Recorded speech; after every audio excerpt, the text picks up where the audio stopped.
कृष्ण से जुड़े इन 4 सवालों के जवाब बेहद दिलचस्प हैं।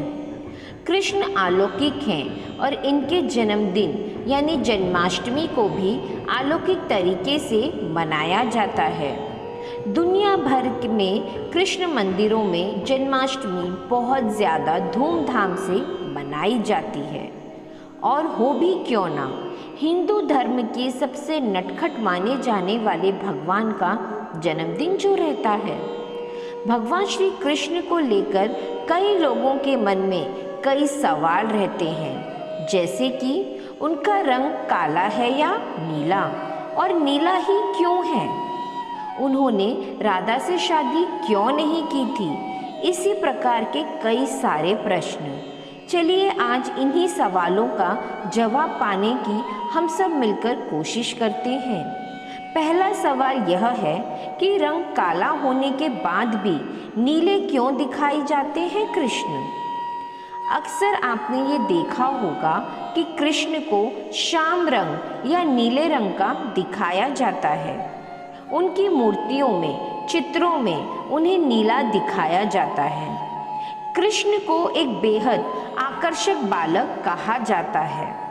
द्वारका नरेश अपने पूरे वैभव में राज करते प्रतीत होते हैं, लेकिन हर जगह उनके रंग को लेकर यही कहा जाता है कि वो नीला था।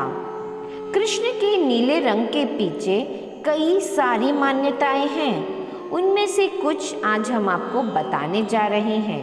पहला, एक मान्यता के अनुसार जब पूतना ने बालक कृष्ण को मारने की कोशिश की थी और उन्हें जहर वाला दूध पिलाया था, तब कृष्ण मरे नहीं थे, बल्कि उनका रंग नीला हो गया था। दूसरी, एक और मान्यता के अनुसार कृष्ण का रंग नीला बाद में पड़ा है, जब वो 5 सिर वाले नाग कालिया को मारने के लिए यमुना में कूदे थे। कालिया के जहर से उनका रंग नीला पड़ा है। तीसरी, एक और लोक कथा ये कहती है कि विष्णु ने देवकी के गर्भ में 2 केश रखे थे, एक काला और एक सफ़ेद। देवकी की कोख में रखा था। एक बाल शक्ति से रोहिणी की कोख में चला गया और इसलिए भले ही केश काला था, लेकिन वो देवकी होने के कारण नीला दिखाई देता था और इसलिए कृष्ण नीले दिखाई दिए। देवकी ने कृष्ण को जन्म दिया था और रोहिणी ने बलराम को। संस्कृत शब्द कृष्ण का मतलब है काला या गहरा, और कुछ लोग इसे आकर्षक भी कहते हैं। कुछ ये मानते हैं कि कृष्ण का ये रंग नहीं, बल्कि उनकी आभा का प्रभामंडल है।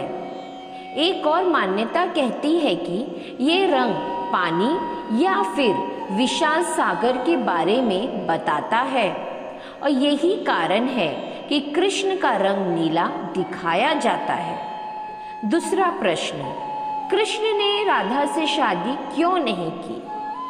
सबसे ज़्यादा जो चर्चित सवाल है वो ये है कि आखिर कृष्ण ने राधा से शादी क्यों नहीं की। वो राधा जी से इतना ज़्यादा प्यार करते थे, फिर ऐसा क्यों हुआ।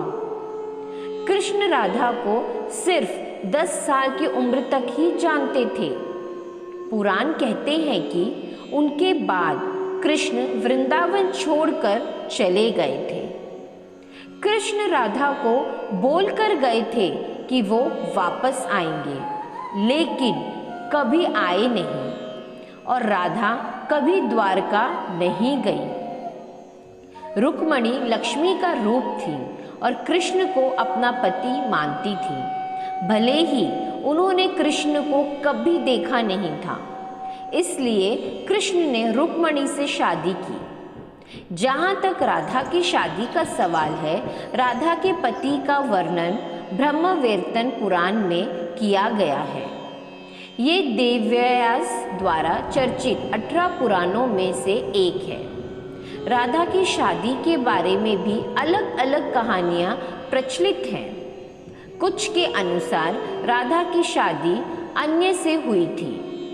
अन्य भी वृंदावन निवासी थे और राधा और अन्य की शादी ब्रह्मा की एक परीक्षा के बाद हुई थी।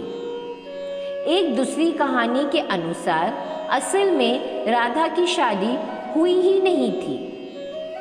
ब्रह्मवैवर्तन पुराण के अनुसार राधा अपने घर को छोड़ते समय अपनी परछाई छाया राधा या कहें तो माया राधा घर पर माँ कीर्ति के साथ छोड़ गई थी। छाया राधा की शादी रायन गोपा यशोदा के भाई से हुई थी और अन्य से नहीं। इसलिए ये भी कहा जाता है कि राधा रिश्ते में श्री कृष्ण की मामी हुई थी। इनकी शादी साकेत गांव में हुई थी जो बरसाने और नंदगांव के बीच स्थित था। यानी राधा ने अपना शादीशुदा जीवन अच्छे से व्यतीत किया, भले ही मन से वो कृष्ण से जुड़ी रही। तीसरा प्रश्न, आखिर इतनी गोपियां क्यों?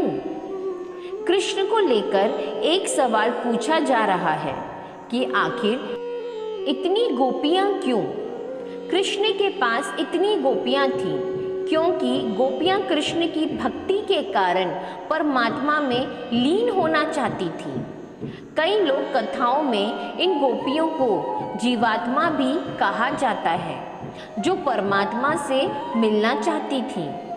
रासलीला को भी लोग गलत तरह से लेते हैं और इसे भी एक दैवीय घटनाक्रम की मान्यता चाहिए। चौथा प्रश्न, आखिर कृष्ण ने अर्जुन से निहत्थे कर्ण को मारने को क्यों कहा था? महाभारत के युद्ध में कृष्ण की दो अहम भूमिकाएं थीं। पहली ये कि उन्हें पांडवों को जीत तक पहुंचाना था और दूसरा ये कि महाभारत का युद्ध जल्दी खत्म करना था।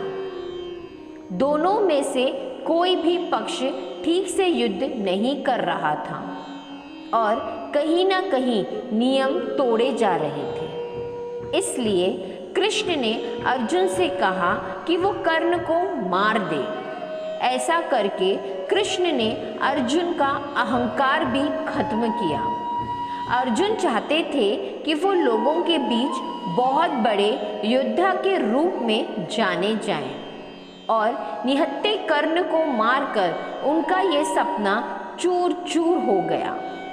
ये कर्ण कभी नहीं मर सकते थे। कर्ण लोगों के बीच महान कहलाते थे और वो कभी अपनी महान योद्धा बनने की इच्छा त्याग नहीं सकते थे। दूसरा कारण ये भी है कि कर्ण युद्ध में अपने जीवन को वैभव के साथ अंत करना चाहते थे। कुरुक्षेत्र की लड़ाई से बेहतर और कोई स्थान नहीं हो सकता था। ऐसे ही और वीडियोस के लिए चैनल को लाइक करें, शेयर करें और सब्सक्राइब करें। राधे राधे।